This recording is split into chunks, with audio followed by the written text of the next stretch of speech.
Il aura fallu 14 mois, une attente interminable, pendant laquelle la dépouille d'Étienne Tshisekedi est restée bloquée à Bruxelles. Un long bras de fer entre sa famille, son parti, l'UDPS, et le gouvernement congolais, autour de l'organisation de ses obsèques. Ce samedi, après de discrètes discussions entre les partis, un accord de principe a été trouvé. M. Tshisekedi a été autant homme politique qu'homme d'État. Nous prenons la dimension d'homme d'État que nous gérons nous en tant que gouvernement.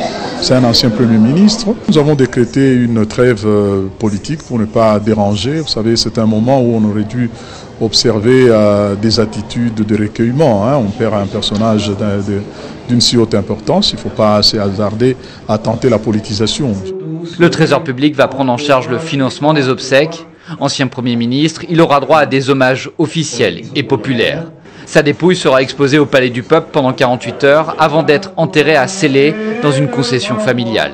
Mais il reste du travail. La date de retour du corps n'a pas été précisée. Une commission mixte doit se réunir pour définir les modalités du rapatriement.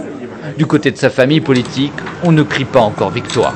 Nous restons encore réservés tout en attendant que les obsèques proprement dites aient lieu et que notre président soit réellement inhumé. C'est à ce moment-là qu'on pourra ouvrir le bouteille de champagne.